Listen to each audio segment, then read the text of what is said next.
ప్రశస్తమైన జీవము గల దేవుని నామమున జీవాధిపతి అయిన గనుడు సజీవుడైన యేసుక్రీస్తు నామమున మీ అందరికీ శుభాభివందనాలు.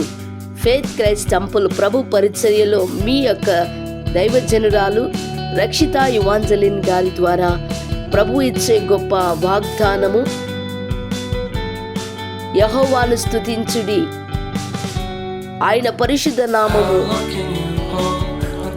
ఆయన దేవుని స్తుతించుడి, ఆయన పరిశుద్ధ ఆలయమందు దేవుని స్తుతించుడి, యెహోవాను స్తుతించుడి, ఆయన పరిశుద్ధ ఆలయమందు దేవుణ్ణి స్తుతించుడి. కీర్తనలు 151 చరణం. Praise the Lord, praise God in His sanctuary, praise Him in His mighty heavens. Praise the Lord, praise God in His sanctuary, praise Him in His mighty heavens. Book of Psalms 151. జీవము గల దేవుని సన్నిధానమున, my dear beloved brothers and sisters, today special day to us. Today is a very anointing and dedicated and really happy and enjoying in the presence of the Lord.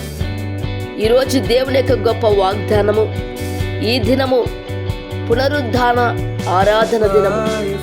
7 రోజులు మన యొక్క జీవితంలో ప్రియులరా దేవుడు ఇచ్చి ఉండగా, 6 దినములు మన వ్యక్తిగత జీవితాల్లో మనకు కావలసినటువంటి ప్రతి అవసర నిమిత్తము దేవుడు మనకిచ్చిన చేతి పనులను చేసుకోమని, 7వ దినమున ఆయన సన్నిధిలో ప్రతిష్ఠితమైన దినముగా, ఆయనను ఆరాధించే దినముగా, ఆయన స్తుతించే దినముగా, మనకు చేసిన మేరలను దేవుడి పాద సమయంలో కృతజ్ఞత స్తుతులు అర్పించేటువంటి దినముగా, ఆయన మహింపరిచే దినముగా ఈరోజు ఉంటా ఉన్నది. దేవునికి స్తుతి కలుగునుగాక.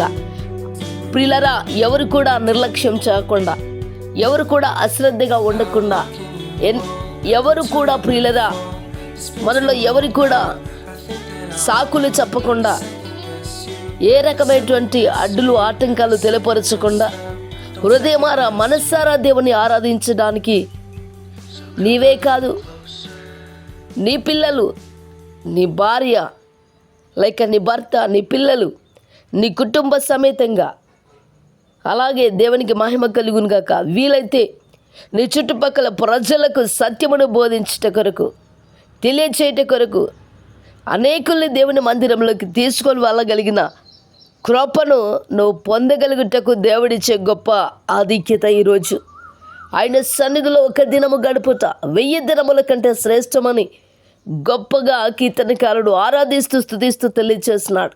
ఈరోజు కూడా 1000 దినముల ఆశీర్వాదము, ప్రిజర్వ్ చేయబడినటువంటి ఆశీర్వాదాలు ప్రియులరా, ఈ గొప్ప వాగ్దానము, ఈ గొప్ప ఆశీర్వాదముని కావాలంటే ఖచ్చితంగా దేవుడి మందిరంలోనే నువ్వు ఉండాలి. దేవుని పాదసముఖములను నువ్వు ఆరాధించాలి. నువ్వు చేతులెత్తుట ఆయనకిష్టము, నువ్వు స్తుతించుట ఆయనకిష్టం. నీ హృదయము తెరిచి నువ్వు చేసే